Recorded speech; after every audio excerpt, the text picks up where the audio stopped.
sabréis, estamos aquí reunidos pues, para celebrar el centenario de la muerte de Mariano Mendigacha, ¿vale? Que es un hijo ilustre de Vidango, pero pues que en cierto modo, y salvo en círculos concretos, pues es un personaje que no es igual demasiado conocido, ¿no? Entonces, pues bueno, la ocasión la pinta de tal lado para darla a conocer. Aunque sin guztia, besando la bezala, eta gaur hemen elkartu gara, Mariano Mendigatxaren pertsonaia, Vidankostarra, oroitzeko, eta bueno, ezagutarazteko, bai? Batez ere Euskaldintza munduan, jendeak ezagutzen du, baina herrian bertan askotan somatzen dut ez dela oso pertsoni ezagunik, ez? Batetan lotzen da Mendigatxa rindete esaldi ospetsuarekin eta, bueno, berez eta berarekin zerrikusik, ez? Itzali emango dut erdera, jende gehiena bestela eluke ulertuko, ¿vale? Baina, bueno, espero dut zuen guztok egin, ¿vale? Bueno, pues vamos a empezar con la charla, ¿vale? Bueno, he dividido la charla en tres fases. Según lo que me enrolle, me dará tiempo a las tres o nos saltaremos a la tercera. Pero bueno, la primera sería Vidango, el euskara y su declive, el declive que tiene este pueblo, que pues, viene más o menos parejo con el que tuvo en Tolbaida Roncal, ¿no? Pues con una generación más o menos de desfase, pero bueno, son características exportables a otros pueblos.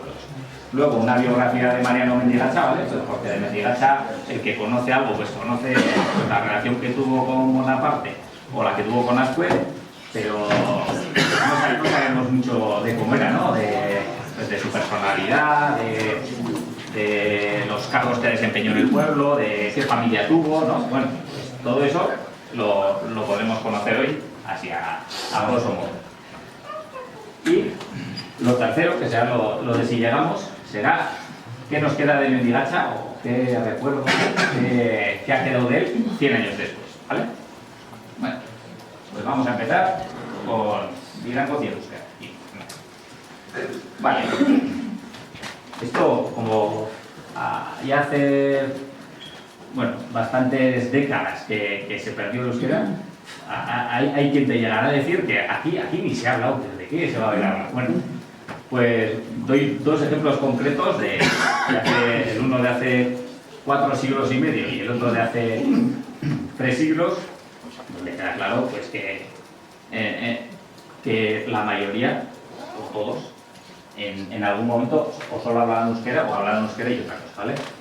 El primero es el proceso de brujería, ya que somos los brujos, ¿no? Los de este pueblo, nos llaman los brujos, pues el proceso de brujería que conocemos a una bruja de Vidango es del año 1560-1561, ¿vale? En el proceso en sí no pasa como en el de Burgui, que hay un reniego, que es la mención más antigua al euskera roncalés, que es de 8 años después en Burgui, ¿vale? Pero después de estudiarte todo el proceso, pues vienen a decir, bueno, a la pobre mujer ya la condenan y se baja a las mazmorras y se le comunica, se le da a entender su condena en vascuence porque no entiende otra cosa, ¿vale? O sea, una mujer de Vidango no entendía otra cosa en aquel momento que euskera.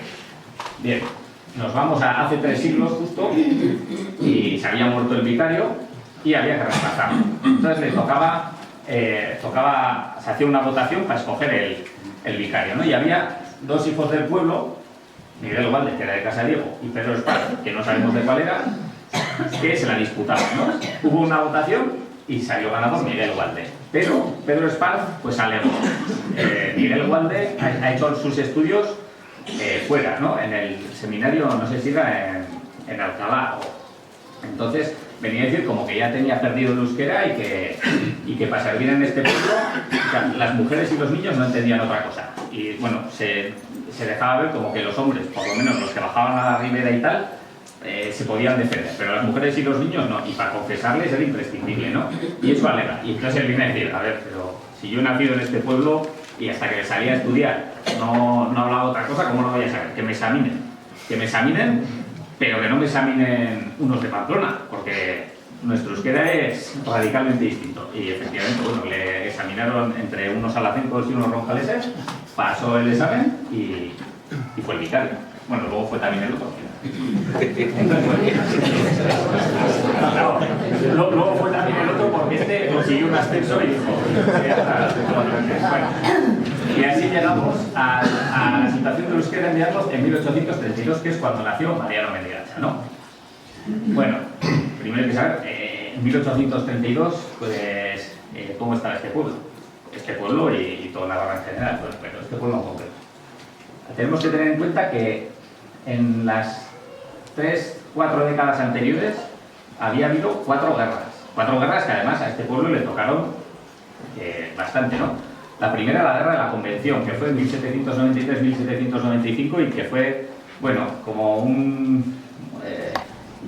una consecuencia, bueno, por decirlo de alguna manera, de la Revolución Francesa en Francia, ¿vale? Y aquí, al tener los vecinos allá a menos de 20 kilómetros, pues bueno, hubo bastante repercusión en este valle. De hecho, si conocéis el escudo del Valle Roncal de ahora, el actual, antes era la cabeza del moro sobre el puente de Illesa, ¿no?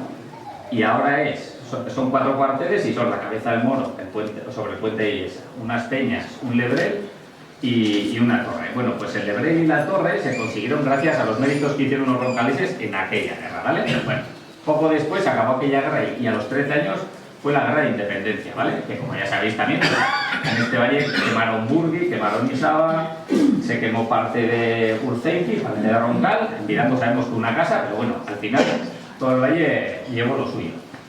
Aquella guerra se acabó, lo que toca al valle, en 1813 y en 1821 hubo lo que diríamos la primera guerra civil de ese tiempo, que no se conoce mucho, la guerra realista, ¿vale? Pero que aquí nos tocó particularmente porque la división realista, lo que luego podríamos decir que es el germen de los carlistas, se formó en Uztarro y la primera acción armada que tuvieron fue en Virango, ¿vale? Que luego ya os explicaré, pero bueno, en esa acción tuvo que ver el padre de Mendigacha. Bueno, y esa acabó en 1823. Y en 1833, o sea, al año de nacer Mariano Mendigacha, estalló la primera guerra carlista, que pues también fue otra guerra civil y también en este pueblo en concreto pues tuvo mucha repercusión. De hecho, a su padre lo mataron en el transcurso de esa guerra por ser un cabecilla carlista y de ahí viene la frase que enviamos de muy conocida de Mendigacha ríndete, que se dice que es lo que dijeron cuando fueron a por él los liberales, ¿no? Los liberales que también eran roncaleses, pero bueno. Bueno, y ahora ya en lo que bueno, eso, se me olvidaba, eso, el euskera en Virango en el 1832. Entonces estábamos en un punto en que todos conocían el euskera, pero, claro, eso tampoco lo podemos atestiguar, pero parece que ya hasta las mujeres habrían empezado a saber algo, ¿vale? Igual solo serían todavía las más jóvenes, las más mayores no sabrían otra cosa, pero bueno, ¿por qué sabéis esto? Porque en 1863, que es cuando hizo este mapa, que igual algunos lo conoceréis, ¿no? El mapa de los dialectos de euskera que hizo Luis Lucien Bonaparte,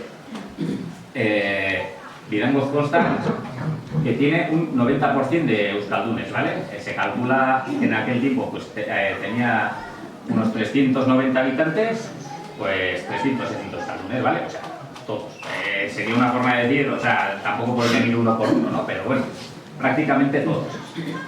Pero bueno, por lo que veremos después, o sea, el siguiente dato concreto que tenemos, que es de 4 décadas más tarde, pues ya se supone que ya lo sabrían todos, pero estarían en un escenario que ya serían la mayoría bilingües, menos los más mayores, y ya se estaba imponiendo el idioma mayoritario, el idioma del imperio, el idioma que se imponía en las escuelas y demás, ¿vale?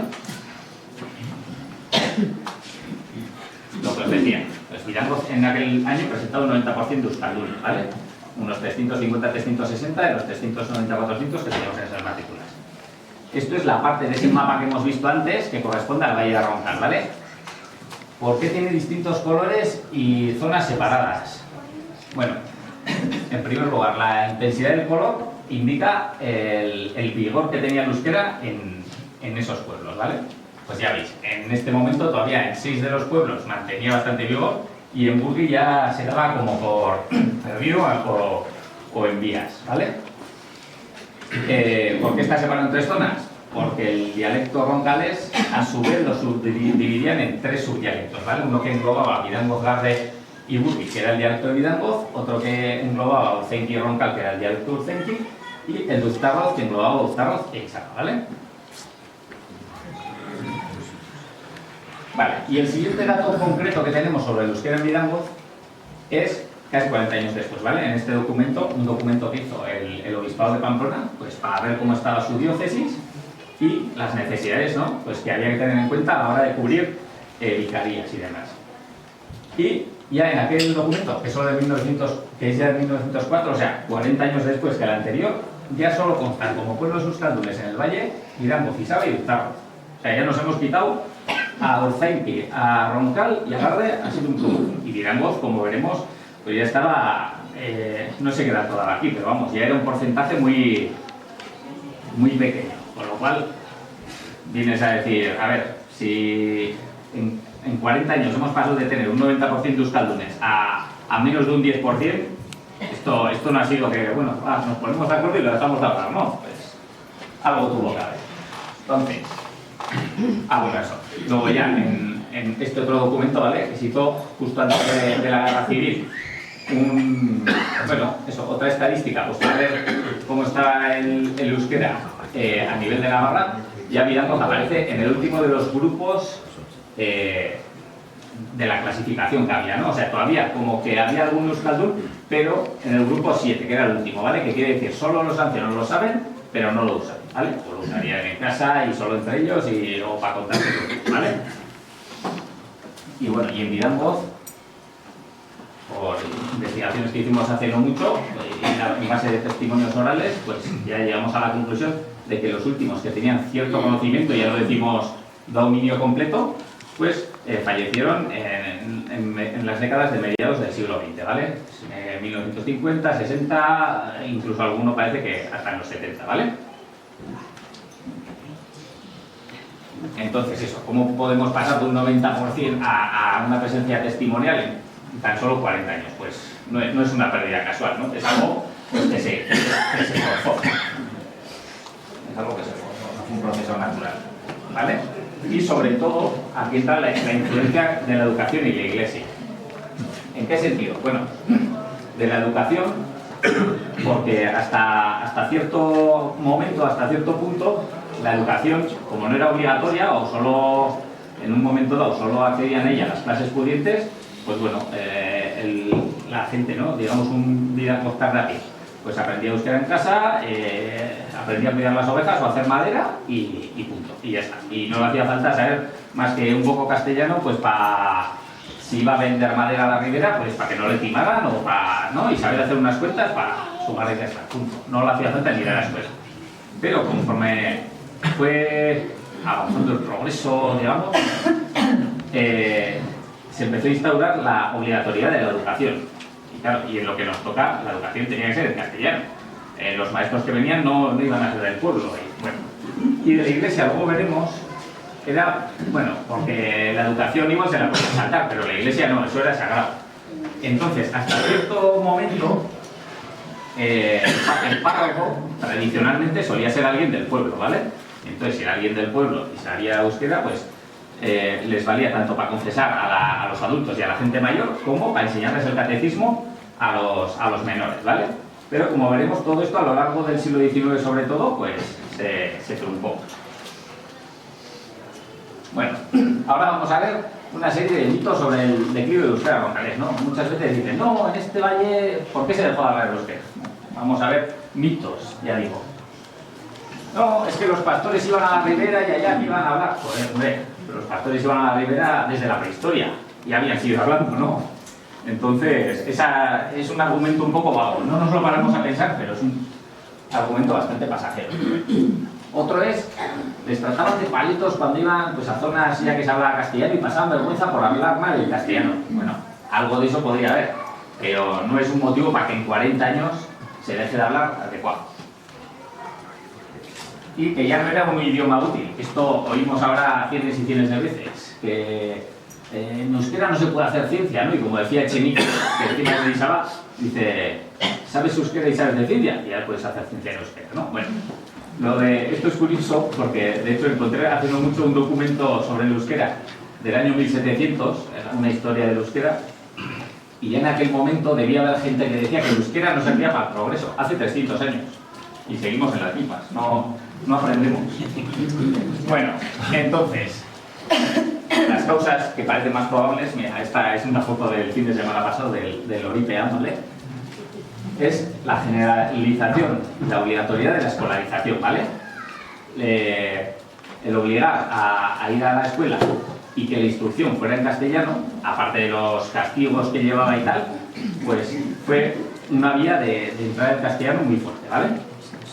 Aparte de que, claro, si ya el maestro, el cura, el médico y la gente, ¿no?, los poderes fácticos del pueblo hablan todos en castellano, eso será porque es bueno, ¿no?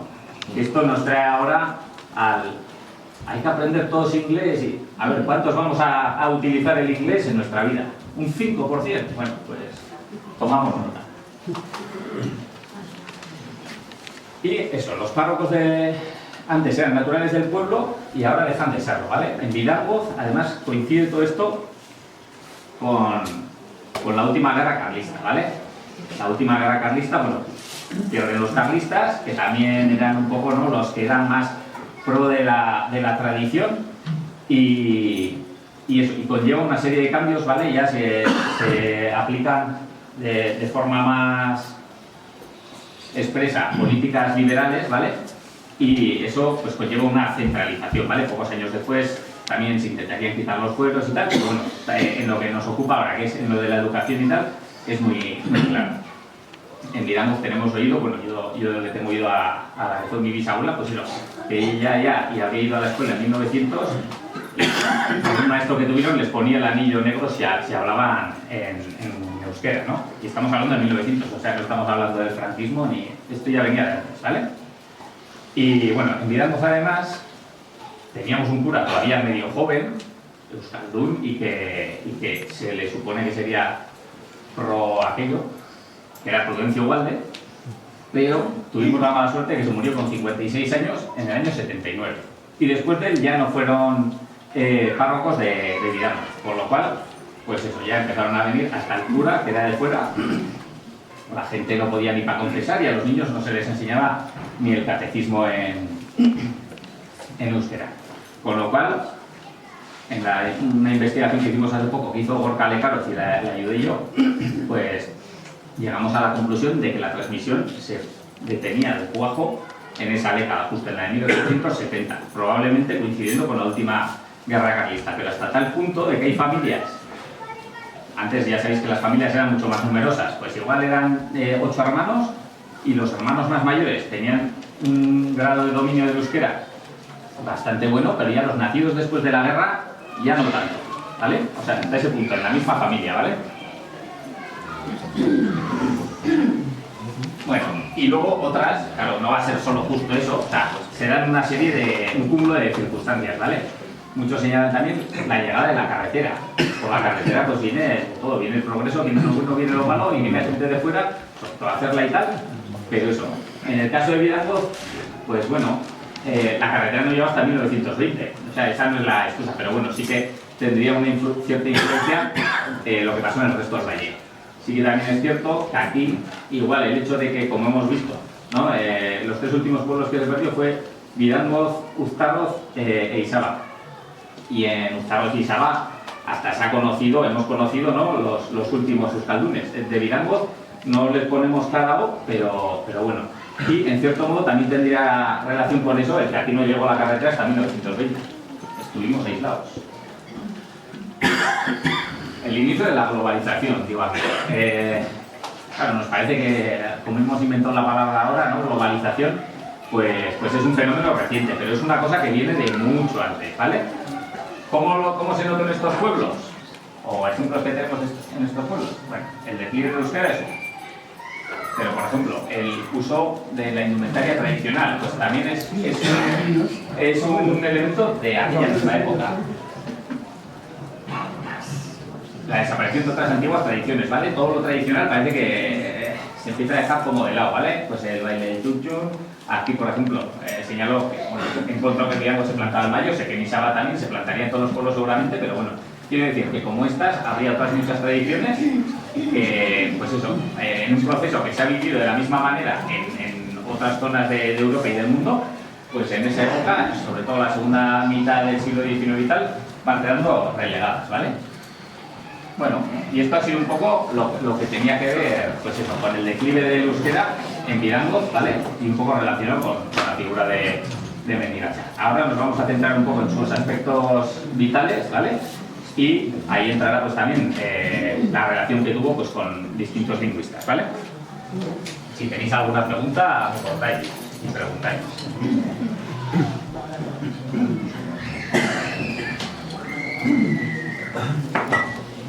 Bueno.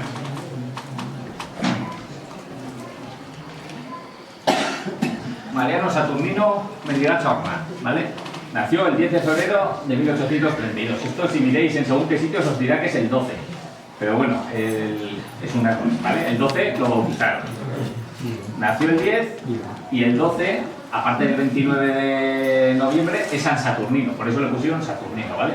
Mariano era su padrino, que era hermano de su madre de Casa Ornat. Y bueno, y Mendigacha, pues todavía conserva el nombre de la casa, ¿vale? Era hijo de uno de Mendigacha, de Manuel Mendigacha de Casa Mendigacha y de Melchor Ornat de Casa Ornat, ¿vale? Bueno, la familia en la que nació. En aquellos tiempos, pues como hasta hace nada, nacer en Mirangos suponía que o ibas a ser o pastor, o almadero, o bueno, podías pertenecer o cura, o monja, o podías ser de un 5% de otros oficios, otras dedicaciones. Bueno, en Mirangos no había mucho militar, pero pues el padre de Mariano Mendigacha casualmente había hecho carrera por ahí. No es que hubiera hecho eso desde joven, ¿no? De hecho, su padre nació en 1800, no sé si es 1790-95, que hemos dicho pues, que estaban a puertas de la guerra de la Convención, ¿vale? Y el padre de su padre, o sea, el abuelo de Mariano Mendigacha, falleció en aquella guerra. O sea, su padre casi tampoco conoció a su abuelo, lo mismo que le pasó a él con su padre, y también fue por una guerra, ¿vale? Bueno, a su padre seguramente, aunque no lo sabemos, le habría tocado andar en la guerrilla, por la edad que le tocó más que nada, en la guerra de independencia, y luego cuando llegó la guerra realista, esa que mencionó, que es la primera guerra civil que diríamos de nuestro tiempo reciente, pero no se conoce mucho, pues en Mirangos andaban sacando las castañas del fuego como podían y andaban unos cuantos haciendo contrabando de lana a Francia, ¿vale? Entre ellos el padre de Mariano Mendigacha, él y otros 8. Y le salieron unos guardas en Uztarroz y hubo un tiroteo y mataron a uno. Pero claro, los guardias de Uztarroz eran del Valle y conocían, el que sobrevivió, conocía a los que le habían tiroteado. Y entre ellos, pues el padre de Mariano. Bueno, el padre de Mariano y otros 8, lo que decimos. Y como la cárcel de Aoiz, que era la que les tocaba, estaba a tope, pues les dijeron, los queréis en la cárcel en Mirangos, ¿no? En la que tenía el ayuntamiento y hasta que salga la sentencia. ¿Y qué pasó? Pues que el día que le mandaron al alcalde la sentencia para que la ejecutara, pues él luego contestó con un oficio de que no la había podido llevar a cabo porque el día que iba a ejecutar la sentencia bajaron los realistas, vinieron los realistas de Uztarroz, hubo aquí un encontronazo y sacaron de la cárcel a los que eran de su palo, ¿vale? Entre ellos el padre de Mendigacha. Bueno, y investigué un poco ese proceso y era un proceso relativamente fino para lo que cabía esperar, ¿no? Dices, pues tenía que haber declaraciones y tal, y no había nada. Y la última página, viene a decir, es un documento en el que dice el secretario de los juzgados de Aoiz, pues se presenta ante mí Manuel Mendigacha, el padre de Mariano Mendigacha, a juzgar por sus galones, no sé, capitán general, no sé qué, bien. Y pistola en mano me pide que por favor le entregue los papeles de la causa que se sigue contra él y sus compadres de Mirangos y que si no es por las buenas será por las malas. Y yo le digo que me firme un recibí que si no, no le dije bien. Y se lo firma y se me va, ¿vale? Pero bueno, es para que nos hagamos un poco de idea de que pues eso, ya su padre apuntaba maneras. Y el caso es, no sabíamos hasta hace poco, pero se acabó aquella guerra y anduvo, pues bueno, siguió en el ejército y siguió progresando y subiendo de rango hasta que se licenció. ¿Se licenció por qué? Claro, en Casa Mendigacha ya solo eran 2 hermanos. La hermana se había casado con uno de Calderero, pero a otra casa, y entonces la casa se iba a perder. Y entonces se ve que, bueno, este dijo, bueno, ya estoy casi para quitar, tengo casi 40 años, pues le habrían apañado una boda, como se hacía en aquellos tiempos, y se casaron con una de Casornat, que también ya estaba mayor. O sea, tenía 30, 35 años, pero... Bueno, y se casaron. Se casaron, tuvieron un hijo que se murió con 1 año, como solía pasar en aquellos tiempos, y después nació Mariano. Pero al año de nacer Mariano ya estalló la primera guerra carlista y su padre pues tuvo que reincorporarse y tal. Y además ya tenía un rango. Su padre fue, en aquella guerra, uno de los 3 cabecillas carlistas que había en el Valle de Salazar y Roncal, ¿vale? Era uno, el general Mancho, que era Sala 5 y era como el jefe, y luego el segundo y el tercero a bordo eran el padre de Mendigacha y un cura de Salvoch, que los liquidaron a todos el mismo año, ¿no? El mismo año que murió Zumalacárregui, ¿vale? Que es de donde viene, cuando lo vinieron a buscar al padre de Mendigacha, que era el último que quedaba vivo, viene lo de Mendigacha ríndete, ¿vale? Y ahí lo mataron. Vale. Eso es, ¿vale? Dicen que le dijeron Mendigacha ríndete, y él era una noche de invierno, se intentó escapar, pues luego veremos la casa, pues por la parte de atrás de la casa, y cuando ya estaba cruzando el barranco de Lizarena, ya que parecía que podía escaparse, pues le acertaron con un tiro y lo remataron a bayonetazos y ya no se pudo escapar. Bueno, entonces, claro, de Mendigacha no conocemos poco de su infancia y de su juventud, ¿vale? No conocemos nada. Pero podemos pensar, claro, con 3 años su madre se quedó viuda, o sea, él se quedó huérfano, no tenía hermanos. En casa no vivía ni un tío ni abuelos. Un mes antes de morir su padre, pero no en la guerra, pues casualidad, murió el único tío que tenía en Casornat, el tío que había heredado Casornat, o sea, el único que le podía ayudar a su madre. Y encima, claro, su madre se quedó y él hijo de la parte que perdió la guerra. Pues, claro, con todo lo que había llevado. Bueno, y aparte ya, en las consecuencias personales para él, se suele decir, bueno, pues solo Mariano Mendigacha solo recibió la educación básica que podía recibir en su pueblo. Bien, pero claro, podemos pensar, si la guerra acabó cuando tenía 7 años, y luego venía la posguerra, claro, la 4ª posguerra o la 5ª posguerra en 4 décadas, pues la educación no sería lo mejor. Pero bueno, tampoco sabemos mucho más. Sabemos lo que viene después.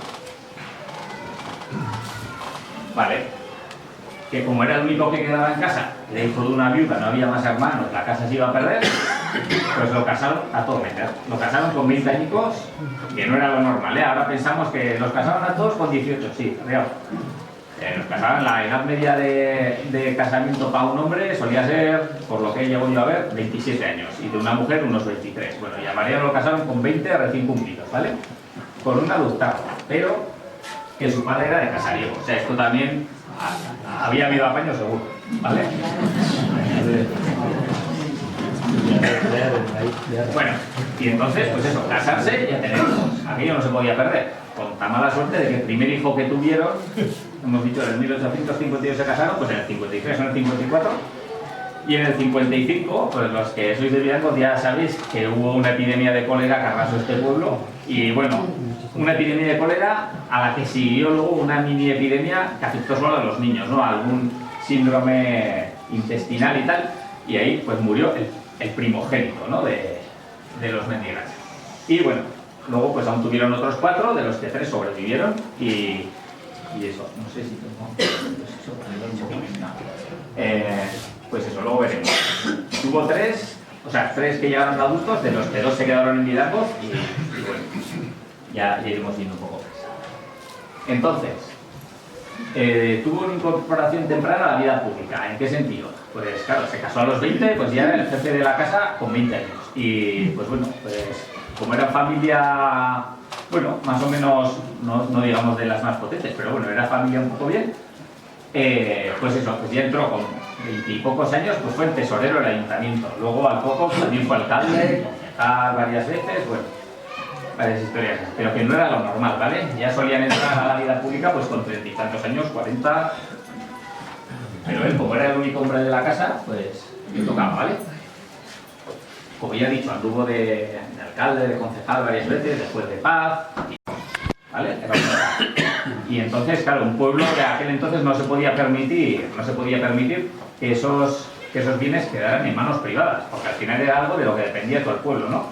La herrería, bueno, igual sería el que menos, pero claro, el horno para hacer pan todos y el molino para moler eran bienes de primera necesidad. Entonces, aunque de primeras sí que cayeron en manos ajenas, pero enseguida se organizó el pueblo para recomprar esos bienes, aunque costara lo que costara, pero bueno, se juntaron entre todos y eso es lo que luego daría origen, pero 50 años más tarde, a lo que hoy conocemos como la sociedad del molino, ¿vale? Bueno, el caso es, esos bienes recuperados, estando Mariano de alcalde, y por eso cuando se constituye la sociedad del molino está la herrería a su nombre, recuperó la herrería, ¿vale? Y también en aquel mandato suyo, pues se empezaron a ejecutar a premios, ¿vale? Que eran pues, formas de recuperar deudas que tenían los vecinos del pueblo con el ayuntamiento, ¿vale? O sea, al final sería hasta cierto punto una visión de pueblo y de eso, y de cómo tenía que ser el buen gobierno, ¿vale? Bueno, como he dicho, eso, en aquella primera temporada que estuvo de alcalde, pues fue cuando llegó a Vidango Luis Lucién Bonaparte, ¿vale? ¿Por qué vino a Vidango? Pues porque, bueno, no era la zona que más conocía o con la que más había tratado, pero les preguntó a sus colaboradores que tenían Navarra, ¿no? El Felipe y no me acuerdo cuál era el otro, y el rey Roncal, ¿qué pueblo me recomendáis? ¿Dónde se conserva mejor? Y dijo, a Vidango, ¿vale?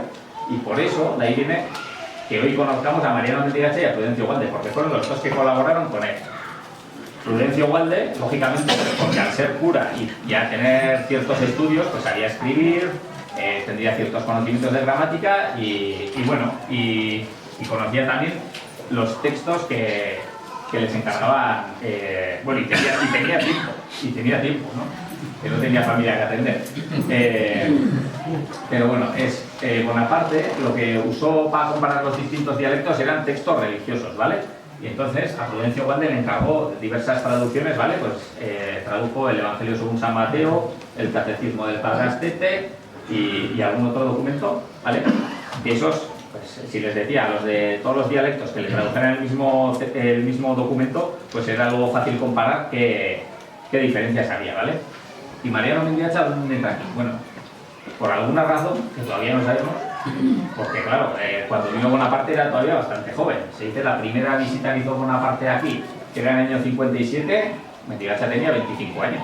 No se le supone que sea el que mejor euskera sepa o el que más conserve, ¿no? Tendríamos a pensar que alguien de más edad pues lo tendría más puro, mejor conservado. No sabemos por qué. Tampoco era el alcalde en aquel momento, ¿vale? Entonces, pero bueno, pues tendría más facilidad o sin más. Es porque Casa Mendigacha está enfrente de casa del cura pero bueno, algo tiene que haber para que le encargaran a Mendigacha, entonces, o para que hiciera Mendigacha esa relación con Bonaparte, ¿vale? Y este es Bonaparte, ¿vale? Vale, y bueno, eso, lo que hizo para él fueron, lo tengo después, bueno, de esa colaboración con Bonaparte es esta foto icónica, que decimos icónica, ¿por qué? Porque es la foto más antigua que hay de un roncalés. Y de uno de Vidango, por descontado. Es una foto que está hecha cuando está la fotografía todavía en pañales, ¿vale? Hacía 20 años que se había inventado la fotografía como tal, ¿vale? Antes había daguerrotipos y tal, y que hace uno de Vidango de una foto del comienzo, pues que hizo relación con bueno, no era ni francés, pero con Bonaparte, ¿vale? Y que era una persona pudiente y que en San Juan de Luz había un estudio fotográfico. ¿Y que hacía Mariano Mendigacha en San Juan de Luz?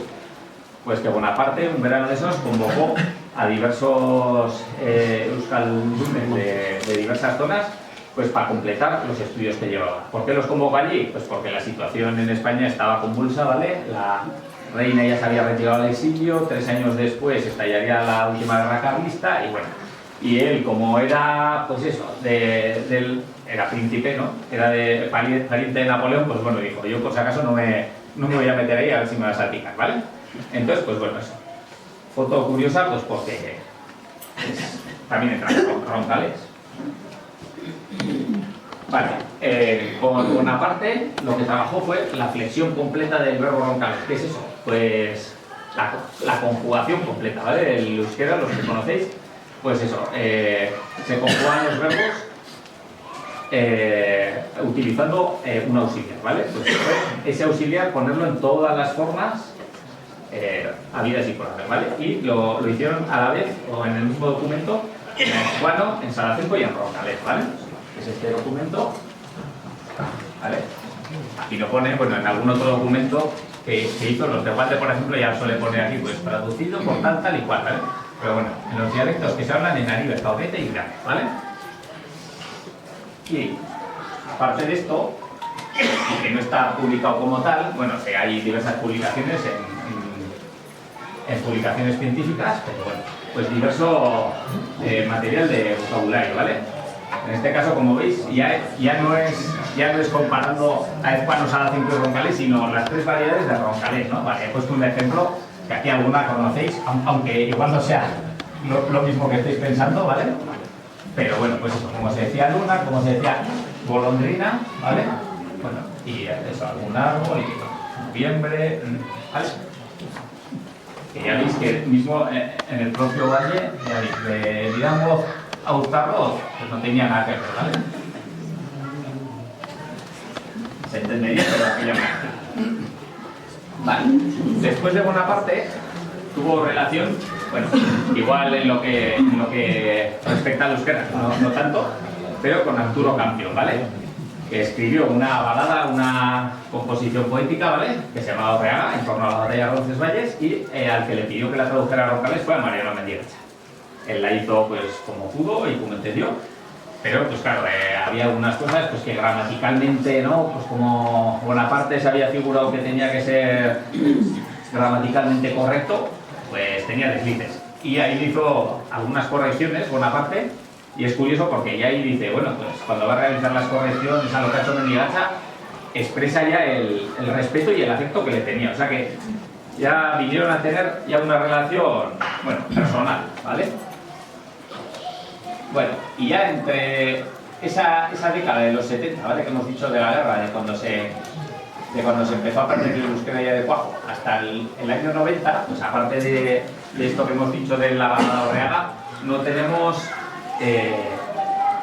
mucha noción de los trabajos que hizo Mendigacha, ¿vale? Pero sí que tenemos unos hitos, unos momentos puntuales en los que parece, o en los que podríamos decir, bueno, que el euskera fue bajando escalones en Casa Mendigacha o en la vida de Mendigacha, ¿vale?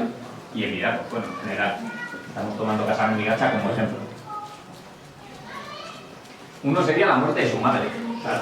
Hemos dicho eso, que Mariano hasta los 20 años vivió solo con su madre. Eso igual será una de las causas de que hablara también el euskera, ¿vale? Pero bueno, hasta el año 70 no nos cabe duda de que hablaría en euskera. ¿Por qué? Porque se casó con un Uztarro, y si en Uztarro se perdió el euskera más tarde, es de pensar que entre los dos hablarían en euskera. Y con su madre, por supuesto, y con los hijos también, porque luego sabemos que los hijos hablaban, ¿vale? La tercera guerra carlista, con lo que hemos dicho que supuso, ¿vale? De pérdida de transmisión. La pérdida, o sea, la muerte del párroco, de Prudencio Gualde, que fue, bueno, prematura, murió con 56 años. Pues igual si se hubiera muerto con 86, pues igual el euskera habría durado en vida con 20 años más. Pues no sabemos, igual se habría acabado como en el carro. Porque de hecho, bueno, entre paréntesis, cuando murió Prudencio Gualde, el cura que vino a sustituirle en plan de interino, hasta que se pusiera un cura definitivo, es el mismo que cuando 20 años más tarde entra en contacto con Azcue, es el mismo párroco que se pone en contacto con él y ya lo conoce por dominador del euskera, ¿vale? Sin más como anécdota. Bueno, la última guerra carlista acaba entonces y sus hijos se casan, los dos que se casaron a Vidango, en el año 83, ¿vale? Y ya los hijos de sus hijos, o sea, sus nietos, ya no aprenden euskera, ¿vale? Es lo que decimos. O sea, la guerra carlista marca un antes y un después, ¿vale? En el caso de Casa Mendigacha, o sea, se queda en casa la hija. Esto también nos desmonta el mito de que se quedaba en la casa el hijo y el mayor. Pues no. En este caso se quedó la segunda, o sea, de los hijos que quedaban vivos tenía el primogénito y varón, y la que se quedó en casa fue la hija, ¿vale? Los casaron a la hija y al hijo con dos de Sanchena, que era la mejor casa que había entonces de Miraco, la casa que más dinero tenía y tal, o sea que, bueno, se movía bien para apañar esas cosas Mariano Mendigacha, ¿vale? Suponemos que sería ella alguien de cierto nivel. De hecho, en esta época ya tenía, no tenía solo casa Mendigacha, tenía 3 casas por diversos motivos, ¿vale? Pues una que heredó bueno, pues por la relación que había tenido con unos ancianos que al final no dejaron descendencia y se dejaron a él, y la otra pues porque la había comprado. El caso es, como tenía 2 casas, pues casó a 2 hijos suyos con 2 de Sanchena y encima ninguno bajó a casa Sanchena, ¿vale?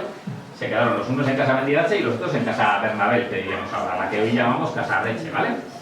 Y ya el apellido Mendigacha desapareció de casa Mendigacha por eso, ¿vale? Se pasaron a llamar Main Mendigacha y después Main, aquí presentes. Vale. Claro, con las bodas de sus hijos y al entrar ya otro hombre, aunque fuera del pueblo, pero también era de familia bien, y eso igual tendría relación en el ir dejando de hablar euskera, no sabemos, pero bueno. Yo creo que ya entonces también se habría producido un paso atrás, ¿vale? Igual ya, aunque Mariano con su mujer hablara en euskera, y probablemente con su hija también hablaran, pero ya al yerno ya lo hablarían en castellano. ¿De dónde me saco estas películas? Pues porque yo he vivido el mismo proceso, pero al revés. Yo estoy casada, pues estoy casado con una de Arbizu, y entonces en los domingos en la mesa mi suegro habla castellano, mi concuñada habla castellano, el resto de la mesa habla en euskera, mi suegra con su hermano habla en euskera de Arbizu y en Ica. Todo el mundo sigue la conversación, pero todo el mundo habla en el idioma que se siente más cómodo, ¿no? Entonces, pues bueno, esto habría sido lo mismo, pero a la inversa. ¿Hasta cuándo? Pues hasta que se murió su mujer, que se murió relativamente joven, también con unos 60 años, y entonces ya si con su mujer no hablaba, con el yerno tampoco, el yerno con su mujer, o sea, con la hija de Mariano, no se hablaba, pues ahí ya se habría cortado. De hecho, cuando le empieza a escribir a Azcue ya le dice que lo tiene un poco, que le cuesta pensar, lo cual nos indica que ya lleva unos años sin usarlo, o bueno, que lo usaría testimonialmente, ¿vale? Pero no a diario. Bueno, y ya aquí pasamos a la relación con Resurrección María de Azcue, ¿vale? Que sería posteriormente el primer presidente de Euskaltzaindia, que está aquí hoy representada y que también ha organizado este acto, ¿vale? Cuando conoce a Azcue, esto no tiene nada que ver con cuando conoció a Bonaparte, ¿vale? A Bonaparte lo conoció muy joven, y para cuando conoció a Azcue ya tenía 70 años, con todo lo que ello conlleva, ¿vale? Todavía tenía la mente muy bien, muy fresca, pero ya no era lo mismo, ¿vale? Se conocieron en 1902, ¿vale? Como he dicho, le pidió Azcue al párroco de Uztarro a ver, pues, el euskera roncalés, con quién tendría que contactar, pues, para estudiarlo. Y el párroco de Uztarro contactó con Mariano y dijo, oye, hay esto, pero os pide que vayáis a Santa Engracia. Y Mariano dice, tengo 70 años, ya estoy mayor, mira que a ver si encima voy a hacer el viaje y me va a mandar a casa porque no le valgo. Y, bueno, ahí se ve que también es un hombre cabal, ¿vale? Pero bueno, al final parece que va, ya empiezan a trabar una amistad y se empiezan a cartear. De hecho, claro, no sabemos porque realmente no queda, no es como las cartas, ¿no? Que queda todo escrito con luz y taquígrafos. Allá estuvieron una temporada en Santa Engracia y Mariano volvió cambiado. O sea, volvió con el chip de, venga, les voy a intentar enseñar euskera a los nietos. Y le voy a escribir a Azcue, vamos, todo lo que pueda y una vez al mes y tal. Porque claro, no pensemos, estamos pensando 70 años que aquí estamos jubilados pero este hombre seguía yendo al campo y en alguna menciona que se iba para todo el mes a roncar a la madera y, o sea, seguía trabajando como el que más, ¿vale? Pero bueno, eso sí, pues una vez al mes puntualmente le escribe una carta. En euskera roncalés, claro.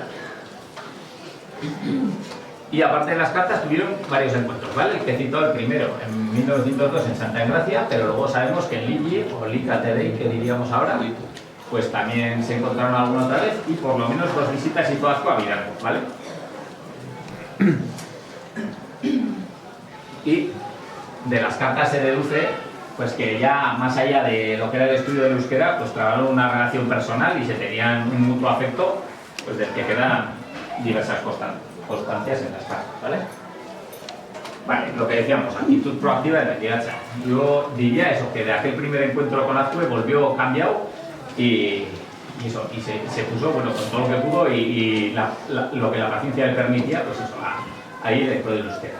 Le intentó enseñar, como decimos, no sé si a uno o a dos de los nietos, a los más pequeños, pero eso, pues ya vio que pues al final en la calle ya no se hablaba, en casa solo podían hablar con él y si encima tampoco les enseñaban el catecismo así, porque también Azcue le dijo, oye, te podía reimprimir el catecismo que tradujo Walde y si está el párroco dispuesto lo podrían enseñar ahí en la iglesia y pues claro, el párroco que había entonces ya era castellano hablante y le dijo, sí, si quiere que mande, pero pues eso, ¿vale? Eso es, lo que os he dicho, una carta al mes, sobre todo al principio, intenta enseñar euskera a sus nietos más jóvenes y pues eso, intenta recordar, eso dice que se le dan 1000 vueltas a la cabeza pues para recordar, igual no el hablar sin más, pero sí que pues eso, dichos, cuentos y canciones euskera, que igual hay algunas que menciona que él le tenía oído a su madre, ya hemos visto cuando murió su madre y esto es de 30 y tantos años después, ¿vale? Pues, y se acuerda. Luego, cuando llegamos las canciones que cantaremos delante de Casa Mendigacha, pues de esas hay algunas pues, que dice, es una nana. Pues la nana sería de cuando él tuvo a sus hijos.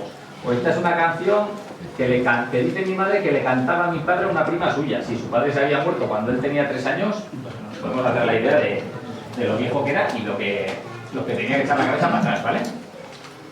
Esto es curioso, también remarca en una carta, como hemos dicho antes, la relación que tuvo con Campión.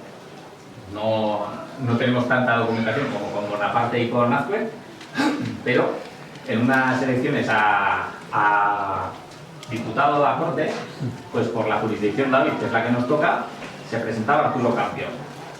Y bueno, como tenía relación Campión con Azcue y también había tenido cierta relación con Mendigacha, pues él dijo, vale, yo haré lo que pueda. Bueno, y el resultado es que el único pueblo en el que ganó Campión en toda la jurisdicción fue Miranda. Algo es algo. Y el otro lo ganó el conde de la Rodela.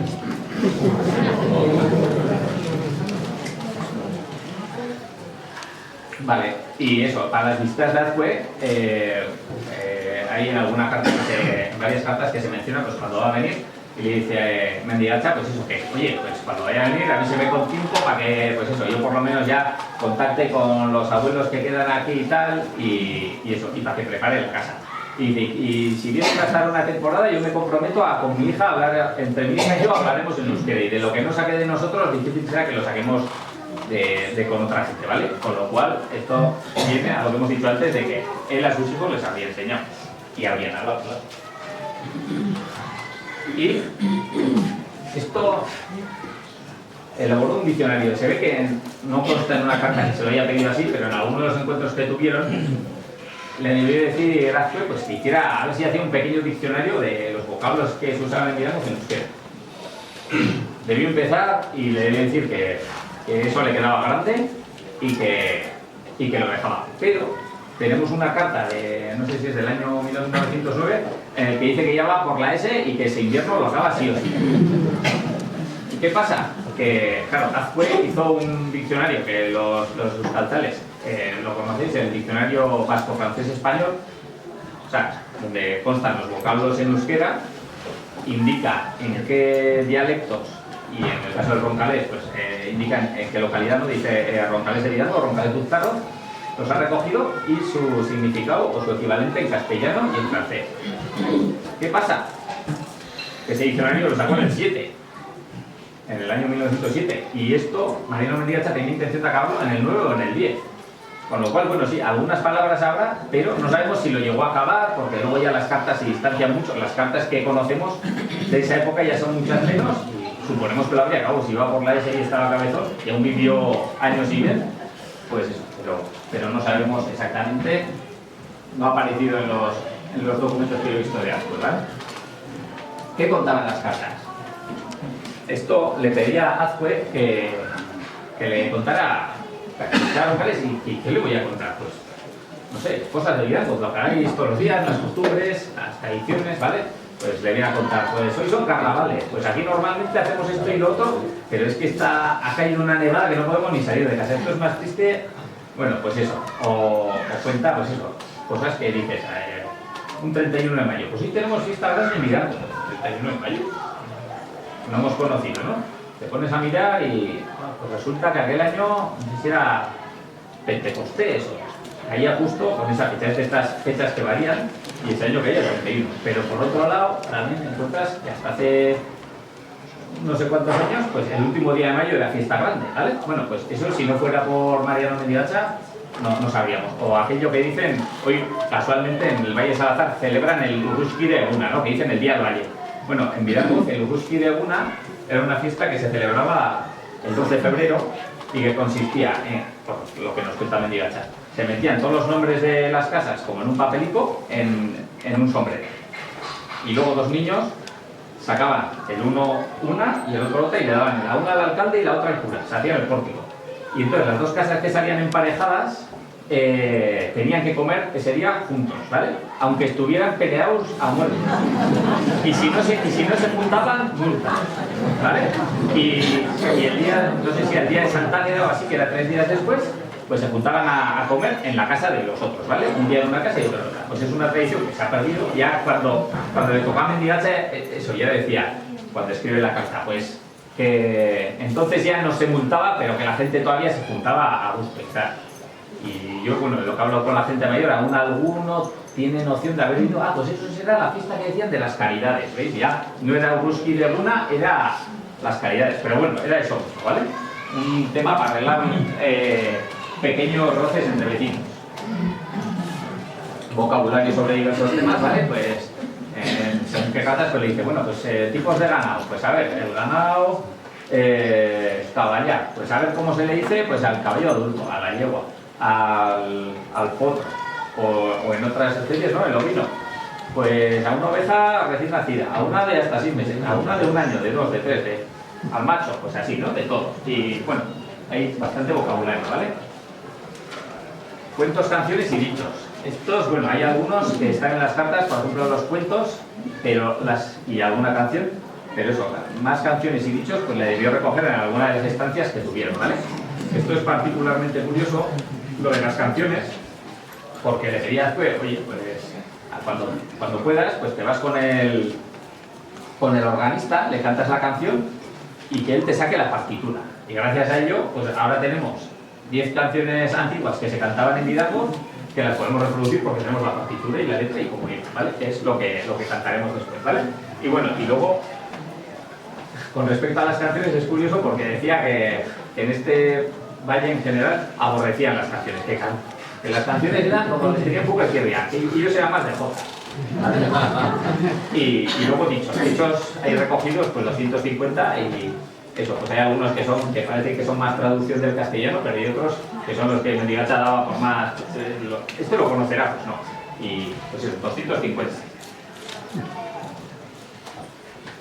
Y luego también, pues claro, en las cartas, como le dice, cuénteme lo de todos los días de vida, pues se dice, pues hoy 2 mujeres han enganchado en misa y la una la sacó la navaja a la otra y estaba embarazada como la Paula. Y le ha dicho que le iba a sacar las tripas.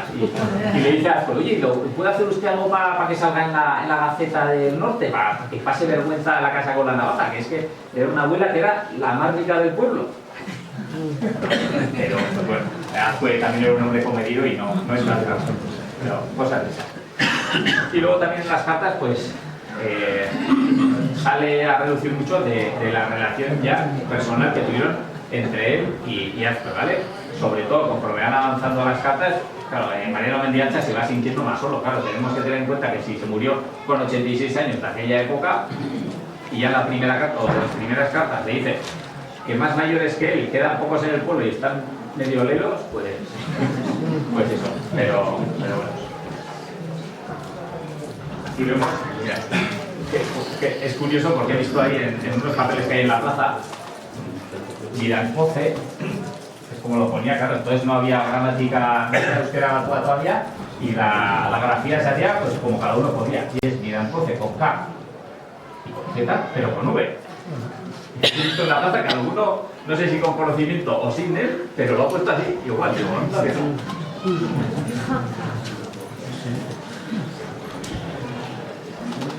Vale.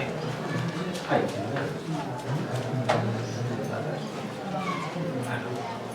Vale. Y ahora vamos ya, pues eso, con los últimos años de Mendigacha, que bueno, parte coinciden con sus últimas cartas, ¿vale? Lo que he señalado, ya se va quedando cada vez más solo y eso lo refleja, pues eso, que cada vez que leemos la carta de Azcue, que cada vez se va distanciando, pues le da subidón al hombre. Pues eso, recobra fuerzas para seguir escribiendo y tal. Conflictos domésticos que tenía. Pues ¿qué pasa? Que claro, ya había entrado otro gallero en el corral, ¿no? Que era el yerno, y entre que el uno se iba haciendo mayor, pero bueno, seguía siendo el cabeza de la familia, ¿no? El que tomaba las decisiones, y en alguna decisión, como es lógico, tenía que chocar en criterio con el otro que era más joven, pues, y sería un hombre cabelón. Pues ya, digamos, pues ya con la edad, pues también, ¿no? Parece que, pues eso, y tiene ciertos roces, y en una carta ya, no sé si es de 1911, ya dice, mira, hoy ya he tenido una discusión con el yerno, de una historia que los dos pensamos que teníamos razón, y ya le he dicho, ¡hala! Ya, me quito del medio, ya decide todo. Pues eso. Y también en casa, pues empieza a tener algún roce, pero bueno. Luego, no sé si es en el 1914, dice que se ha llevado un golpe en el hombro y que ya se ha quedado inútil, pues, que no podía mover el brazo a los trabajos del campo. Pero es que en otras, pues señala, pero con 70 y muchos años y con 80, que habían estado segando y que era el mejor segador de la casa todavía, que le decían. Y con 82 años es cuando se queda inútil, o sea. Y entonces, claro, a raíz de quedarse inútil, se dice, pues ya solo puede hacer ir a misa, leer el periódico y poco más. Pero claro, como está más en casa, hay más roce, ¿vale? Y entonces, a raíz de pasar aquello, a los pocos meses, pues dice que ya es que en casa pues tendrá tanto choque con la hija o lo que sea, que dice, mira, yo me quito del medio, me voy a ir a un asilo para ancianos desamparados.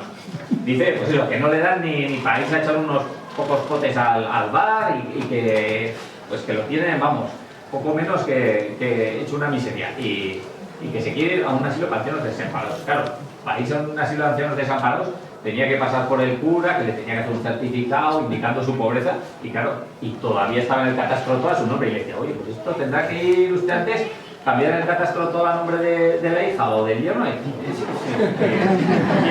por ahí no quería pasar.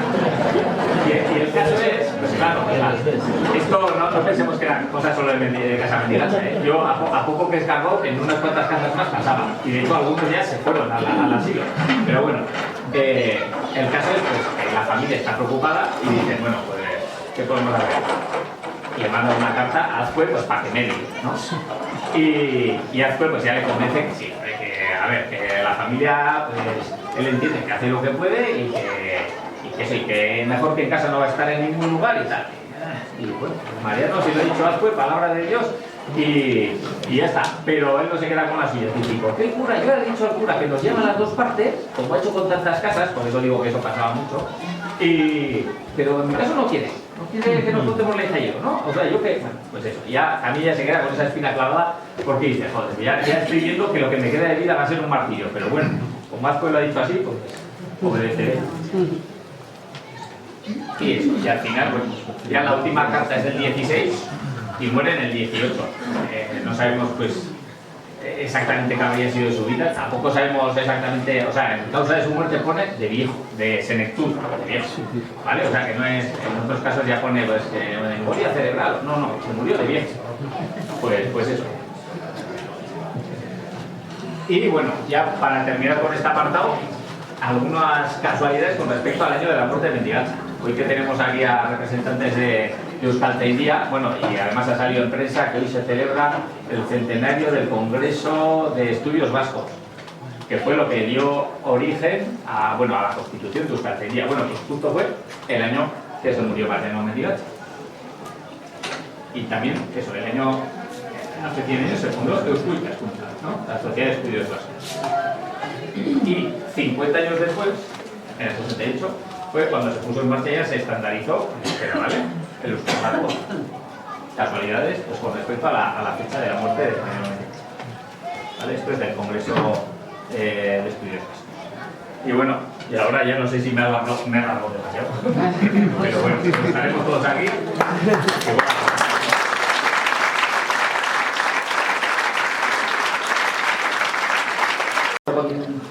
Completado los estudios básicos en su escuela, pues tenía una facilidad. Bueno, en todos lados salía la misma descripción, con pocas variantes, ¿vale? Pero, pues bueno, 100 años después pues no ha quedado en el olvido y hay diversas apariciones de Mendigacha en muy diversos ámbitos, ¿vale? Bueno, primero eso, antes de llegar a los 100 años, pues ya en 1932, que era el aniversario, el centenario de su nacimiento, Euskaltzaindia propuso y aprobó ponerle una placa en su casa, pero no se llegó a poner nunca, ¿vale? Pero eso es el acta de Euskaltzaindia de aquel año, ¿vale? En 1975 ya se le hizo un homenaje en vida a él y a Walde, ¿vale? Bueno, que consistió en una misa en euskera, ¿vale? De la que esta foto es la crónica que dio el diario de Navarra, ¿vale? Y pero eso, pues ya, bueno, indica que se le seguía rememorando. Y esto dio pie al homenaje que se le hizo a Prudencio Walde 4 años después y por el que se puso la placa en Casablanca, ¿vale? Y luego, en el primer Euskara en Eguna que nos tocó en Mirango, que organiza Quevedo, pues ya se hizo también homenaje a Prudencio Walde y a Mariano Mendigacha, ¿vale? Y esta foto pues es de la crónica del periódico ¿vale? El año 98. Pero bueno, pero en Mirango sigue siendo algo desconocido, ¿no? Lo que decíamos, tú dices, coges ahora a una persona aleatoriamente del pueblo y si no es alguien que lea asiduamente mis boletines, pues hay muchos que aún te dirían, ¿y quién es Mariano Mendigacha? Pues será el de Mendigacha, ríndete, ¿no? Pero sin entrar mucho más, ¿vale? Vale, ¿por qué es algo más desconocido? Porque no tiene una placa, entre otras cosas, ¿no? Prudencio Walde, pues todo el que viene a Villaco se pega nada más entrar con la placa y dice, anda, pues que tuvo que ser algo, pero Mariano Mendigacha no. Vale, solo es conocido, pues los que han estudiado filología vasca, pues lo conocen, porque al final es uno de los referentes de los caras roncales, pues si Mariano Mendigacha, mira, conozco. Si no, pues no. Y eso, y en Miramos, pues muchos todavía piensan pues, que tiene que ver, y tiene que ver, pero no es él, el de Mendigacha, ríndete. Vale, pues eso, que lo que perdure, o que ahora pues aparezca en diversos ámbitos, es también pues el carácter que saca a relucir en sus cartas, ¿vale? Y desde los años 80 pues hay diversas menciones, ¿vale? Esta es la primera que he encontrado, que es del año 86, que es un artículo, bueno, es en euskera, habla un poco, al final viene a ser lo que os he dicho, con un poco más, pero bueno, la típica descripción que se hace de Mariano Mendigacha y copia un trozo de una carta, ¿vale? Pero bueno, se titula Euskara en Koitia, que quiere decir, lo podríamos traducir como el último aliento del euskara, ¿vale? Vale, eso lo hizo Asisco Urmeneta, ¿vale? Y él también, pues, unos pocos años después, pues llevó algunas de las fábulas que le había mandado Azcue a cómic, ¿vale? Por ejemplo, en el 89 pues hizo esta, que se llama, bueno, pone arriba mirando con catálogo, pero es la fábula Zorria Tejicosua, ¿vale? El piojo y la pulga, ¿vale?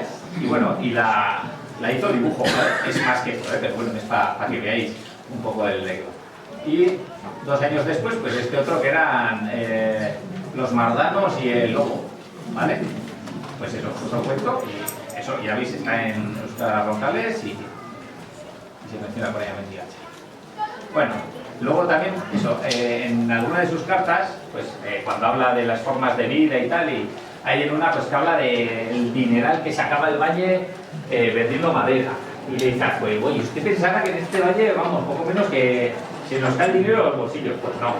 Pues no, porque hay muy mala administración y al final el dinero se lo quedan 4, ¿no? Y entonces, pues eso, hay algunos que lo conocen, ¿no? Y dicen, pues mira, tenía buena vista, ¿vale? Y entonces, cogiendo esa afirmación y esa línea de su pensamiento de la que da más muestras, pues aparece, por ejemplo, en una publicación del año 91 en la revista Naparge con Sandino, ¿vale? El de Nicaragua Sandinista.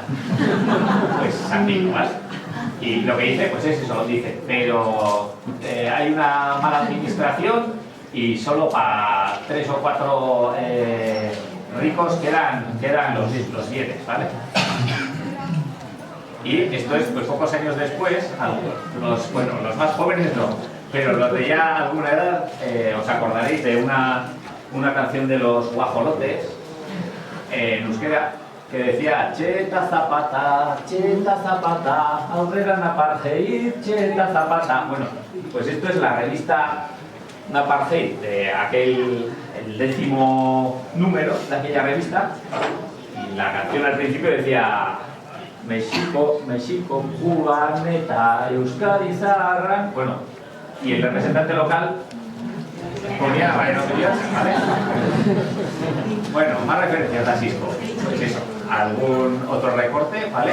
En este, pues eso, lo que saca a reducir es, en alguna carta a Azcue, pues le cuenta Mariano Mendigacha sus comidas de cabeza, que dice: hay días que pienso, pero si esto que escribo a Azcue le importa una cosa, tiene que estar aburrido de mí. Pero hay otras veces que el otro lado de la cabeza, ¿no? Lo típico del angelico y del demonio, me dice: no, tú escríbele, que le interesa todo lo que puedas escribir y encima lo valora. Y pues eso, esto viene a ser, ya veis que salen ahí los dos diablillos, y les seguirá, ¿no? Pues también salió una camisa de Kukusumusu, que le iba a haber traído hoy, pero claro, como Kukusumusu se ha ido a tomar por saco, se llamaba Basque National Heroes, Héroes Nacionales Vascos, ¿vale? Y era el número 2, o sea, estaba en primera plana. Ya veis que hay otro roncalés, que es Gregorio Cruchaga, el Urtengui, pues que fue guerrillero en la guerra de independencia, pero bueno, Mendigacha en primera plana. Este es un dibujo pues, que había hecho él también, de Asisco. Y esto es de una publicación de este año, un libro cómic que hizo Eusklavo Alaya, y también, pues eso, viene a mencionar lo mismo, ¿no? Lo que hemos sacado antes cuando salía con Sandino, pero hay una mala administración y tal, ¿vale? Pero bueno, ahí sigue Mendigacha.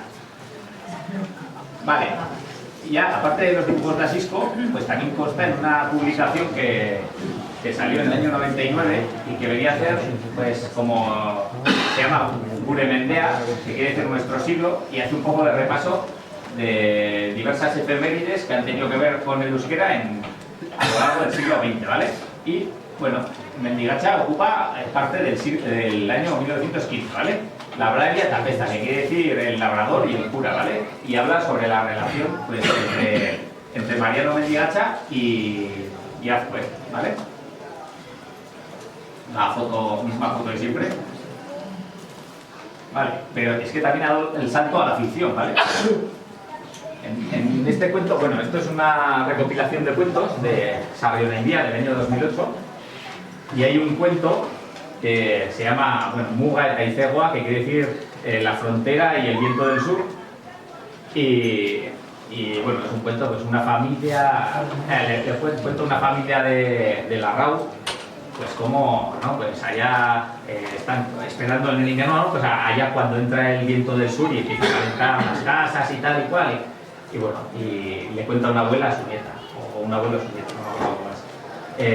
Pues eso, como hubo un tiempo en que los roncaleses o a los mandatarios roncaleses pues se les ocurrió que para civicarles a los vecinos del norte, pues iban a secuestrar al bochorno para que no pasara, y allá se quedaron todo el año en invierno. Bueno, no os cuento cómo acaba, pero por ahí entra Mariano Mendigacha en plan, bueno, hombre justo y hacer lo que hay que hacer. También, eso, dio el salto al ámbito de la poesía. José Miguel Mirador, ¿vale? Que falleció, no sé si era en el 9 o en el 10, bueno, pues eso, le dedicó un par de poesías, ¿vale? Vinuesco Zubian Villamoste, ¿vale? Que realmente tenía que ser Viniesco, ¿vale? Que es el río Vinies, cortando el pelo en el río del Vinies, ¿vale? Y hace un poco una comparación entre el pelo que se corta y se va por el río y a todo lo demás que se va, ¿vale? El euskera, el pueblo. Y luego Mendigacha síndrome A, ¿vale? El síndrome de Mendigacha, que luego hablaré un poco ya para terminar, que a qué hace referencia, ¿vale? Pero bueno, da nombre a un síndrome, ni más ni menos. Luego, hemos dicho este Mirador que murió y se le dedicó 5 años después una pastoral, ¿vale? Como las que hacen en Zuberoa, y dentro de esa pastoral también había varias referencias a Mendigacha, ¿vale? Y pues eso, una poesía que había escrito Kerier Dulfo, ¿vale? Calipán. Y ya para terminar, pues eso, el síndrome de Mendigacha, que reflejaba muy bien en Gero Pacha a qué se refería o a qué le denominaban ellos, ¿no?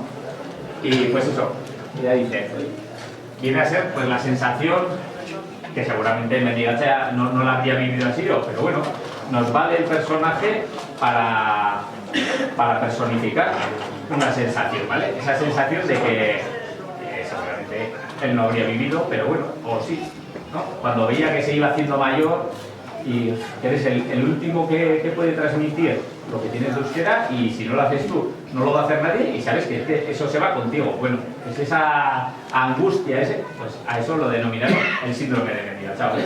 Con lo cual ya vemos que lejos de haber muerto o caído en el olvido, pues todavía sigue de actualidad. Y hasta aquí hemos llegado, ¿vale?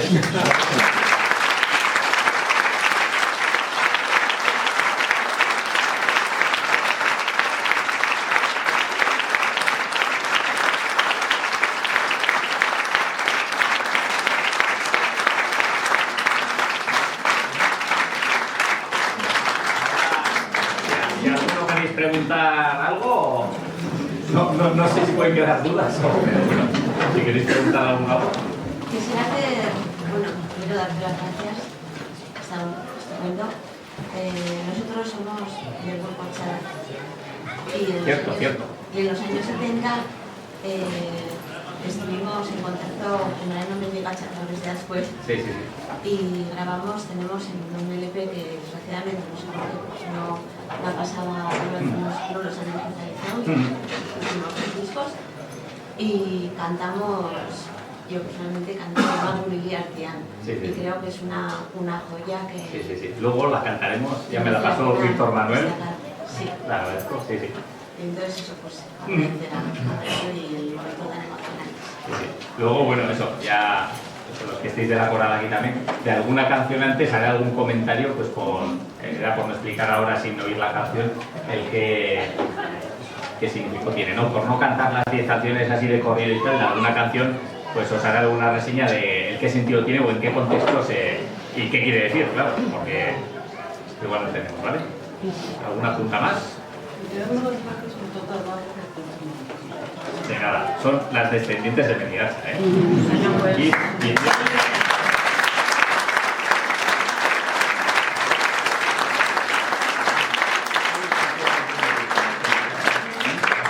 Familiari zorionak, suerte handia duzue horreko personaje bat izatea zuen bizian.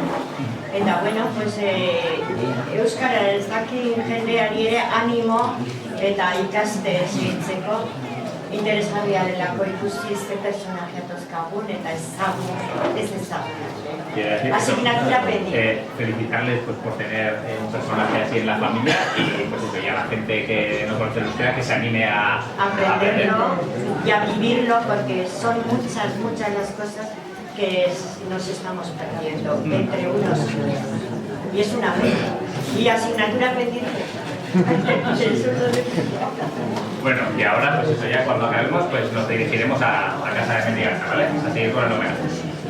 Ya está la ronda en marcha, son las 12 de la mañana, y ya está la ronda en marcha para rendirle homenaje a Mariano Mendigacha.